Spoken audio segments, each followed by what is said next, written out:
Congress vote ಚೋರಿ ಸಂಪ್ರದಾಯ ಮುಂದುವರೆಸಿದೆ. ರಾಜ್ಯದ ಜನರಿಗೆ ಕಾಂಗ್ರೆಸ್ ಕ್ಷಮೆ ಯಾಚಿಸಬೇಕು ಅಂತ ಆರ್ ಅಶೋಕ್ ಆಗ್ರಹ ಮಾಡಿದ್ದಾರೆ. ನಿನ್ನೆಯಿಂದಲೂ ಕೂಡ ಶೃಂಗೇರಿ ಕ್ಷೇತ್ರದ ಅಂಚೆ ಮತಗಳ ಮರು ಎಣಿಕೆ ಫಲಿತಾಂಶ ರಾಜಕೀಯ ವಲಯದಲ್ಲಿ ಭಾರೀ ಚರ್ಚೆಗೆ ಕಾರಣ ಆಗಿದೆ. ಫಲಿತಾಂಶ ಹೊರಬಿದ್ದ ಬೆನ್ನಲ್ಲೇ ಬಿಜೆಪಿ ಸಂಭ್ರಮಾಚರಣೆ ನಡೆಸಿದ್ದು, ಕಾಂಗ್ರೆಸ್ ಬಿಜೆಪಿ ನಡುವೆ ಆರೋಪ ಪ್ರತ್ಯಾರೋಪಗಳ ಸಮರ ಜೋರಾಗಿದೆ. ಈ ವಿಚಾರವಾಗಿ ಓಟ್ ಚೋರಿ ಎನ್ನುವ ಕಾಂಗ್ರೆಸ್ ನಾಯಕರೇ ಅಕ್ರಮ ಮಾಡಿದ್ದಾರೆ ಅಂತ ಆರ್ ಅಶೋಕ್ ವಿಜಯೇಂದ್ರ ಕಿಡಿಕಾರಿದ್ದಾರೆ. ಶೃಂಗೇರಿ ಫಲಿತಾಂಶ ಸತ್ಯಕ್ಕೆ ಸಂದ ಜಯ ಅಂತ ಬಿಜೆಪಿ ಸಂಭ್ರಮ ಪಟ್ಟರೆ, ಅತ್ತ ಡಿಸಿಎಂ ಡಿಕೆ ಶಿವಕುಮಾರ್ ಶೃಂಗೇರಿಯಲ್ಲಿ ದೊಡ್ಡ ಪ್ರಮಾಣದಲ್ಲಿ ಕ್ರೈಮ್ ನಡೆದಿದೆ ಅಂತ ಗಂಭೀರ ಆರೋಪ ಮಾಡಿದ್ದಾರೆ. 200ಕ್ಕೂ ಹೆಚ್ಚು ಅಧಿಕಾರಿಗಳ ಮತಪತ್ರ ತಿದ್ದಲಾಗಿದೆ, ಟ್ಯಾಂಪರಿಂಗ್ ಆಗಿದೆ ಅಂತ ದೂರಿದ್ದಾರೆ. ಬಿಜೆಪಿ ಪರವಾಗಿ ಹೆಚ್ಚು ಲೀಡ್ ಬಂದಿದೆ. ಶೃಂಗೇರಿಯ ಕೌಂಟಿಂಗ್ ಏನು ರಿಸಲ್ಟ್ ಬಂದಿದೆ,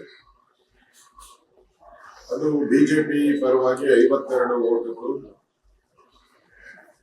ಪೋಸ್ಟಲ್ ವೋಟ್ ಏನಿತ್ತು 52 ವೋಟ್ಗಳು ಬಿಜೆಪಿ ಪರವಾಗಿ ಹೆಚ್ಚು ಲೀಡ್ ಬಂದಿರುವಂಥದ್ದು ನನಗಿರುವಂತ ಮಾಹಿತಿ. ಈಗಾಗಲೇ ಗೌರವಾನ್ವಿತ ನ್ಯಾಯಾಲಯ ಡೈರೆಕ್ಷನ್ ಕೊಟ್ಟಿದ್ದಾರೆ. ಕೌಂಟಿಂಗ್ ಅಲ್ಲಿ ಯಾರ್ದು ಜಾಸ್ತಿ ಬರುತ್ತೋ ಆ ರಿಸಲ್ಟ್ ಅನ್ನ ಅನೌನ್ಸ್ ಮಾಡಬೇಕು ಅಂತ ಜಡ್ಜ್ಮೆಂಟ್ ಅಲ್ಲೇ ಇದೆ, ಕ್ಲಿಯರ್ ಆಗಿದೆ ಜಡ್ಜ್ಮೆಂಟ್ ಅಲ್ಲಿ. ನಾನೀಗ ರಾಜ್ಯ ಚುನಾವಣಾ ಆಯೋಗಕ್ಕೆ ಫೋನ್ ಮಾಡಿದ್ದೆ. ನಾನು ಫೋನ್ ಮಾಡಿ ಇಮಿಡಿಯೇಟ್ ಆಗಿ ಕೋರ್ಟ್ ಆದೇಶವನ್ನ ಪಾಲನೆ ಮಾಡಿ ಅಂತ ಹೇಳಿದೆ. ಅದಕ್ಕೆ ಅವರು ಸಬೂಬ್ ಹೇಳ್ತಾ ಇದ್ರು, ನಾವು ಹೈಕೋರ್ಟ್ಗೆ ನಾವು ಮತ್ತೆ ಇದನ್ನ ಸಬ್ಮಿಟ್ ಮಾಡ್ತೀವಿ. ಬಟ್ ಆ ತರ ಎಲ್ಲೂ ಇಲ್ಲ. ಕೋರ್ಟ್ ಕ್ಲಿಯರ್ ಆಗಿ ಹೇಳಿದೆ, ರಿಸಲ್ಟ್ ಏನ್ ಬರುತ್ತೋ ಅದನ್ನ ನೀವು ಅನೌನ್ಸ್ ಮಾಡಬೇಕು. ಆದ್ರೆ ಕಾಂಗ್ರೆಸ್ ಪಾರ್ಟಿಯವರು ರಿಟರ್ನಿಂಗ್ ಆಫೀಸರ್ ಮೇಲೆ ಒತ್ತಡ ಹಾಕಿ ರಿಸಲ್ಟ್ ಅನ್ನ ಅನೌನ್ಸ್ ಮಾಡದೆ ಪೆಂಡಿಂಗ್ ಇಟ್ಟಿರೋದು ನ್ಯಾಯಾಲಯದ ಆದೇಶಕ್ಕೆ ಅಗೌರವ ಮಾಡಿದ್ದಾರೆ. ಚಿಕ್ಕಮಗಳೂರಿನಲ್ಲಿ ಬಹಳ ದೊಡ್ಡ ಪ್ರಮಾಣದ ಕ್ರೈಮ್ ನಡೆದಿದೆ, ಕ್ರಿಮಿನಲ್ ಆಕ್ಟಿವಿಟೀಸ್.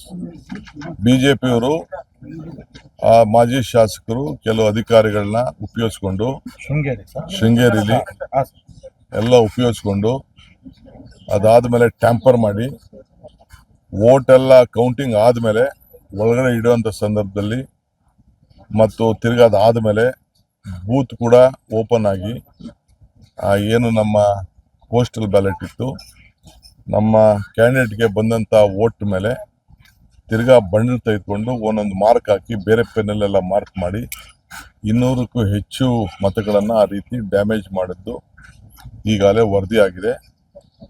ನಮ್ಮ ಅಧಿಕಾರಿಗಳೆಲ್ಲ ಅದನ್ನ ಗಮನಿಸಿದ್ದಾರೆ. ಆ ರೂಮ್ದು ಬ್ಯಾಲೆಟ್ ಬಾಕ್ಸು ಏನೇನು ಬದಲಾವಣೆ ಆಗಿದೆ, ಯಾವ ರೀತಿ ಅದನ್ನ ಮಿಸ್ಯೂಸ್ ಆಗಿದೆ ಅನ್ನೋದು ಕೂಡ ಫೋನ್ ತಿಳಿಸಿದ್ದಾರೆ. ನಮ್ಮ ಲೋಕಲ್ ಕ್ಯಾಂಡಿಡೇಟ್ ಎಲೆಕ್ಷನ್ ಏಜೆಂಟ್ ಕೂಡ ಅವರು ಕಂಪ್ಲೇಂಟ್ ಕೊಟ್ಟಿದ್ದಾರೆ. ಹಿಂದೆ ಕೌಂಟಿಂಗ್ ಆದಮೇಲೆ ಕಂಪ್ಲೀಟ್ ಅವ್ರ ಏಜೆಂಟ್ಗಳು, ನಮ್ಮ ಏಜೆಂಟ್ಗಳು, ಅಧಿಕಾರಿಗಳೆಲ್ಲ ಸೇರಿ ಸಿಗ್ನೇಚರ್ ಹಾಕಿದ್ದಾರೆ. ಅದಾದಮೇಲೆ ಈ ತೀರಿ ಆಗಿರೋದು ಇಡೀ ದೇಶಕ್ಕೆ ಒಂದು ದೊಡ್ಡ ಕಳಂಕ. ಚುನಾವಣಾ ವ್ಯವಸ್ಥೆ, ಪ್ರಜಾಪ್ರಭುತ್ವ ವ್ಯವಸ್ಥೆಗೆ ಒಂದು ದೊಡ್ಡ ಕಳಂಕ. ನಾವು ನ್ಯಾಯಾಲಯದ ಹೋರಾಟ ಮಾಡ್ತೀವಿ, ನಮಗೆ ಕಾನೂನಲ್ಲಿ ಗೌರವ ಇದೆ. ಈ ರೀತಿ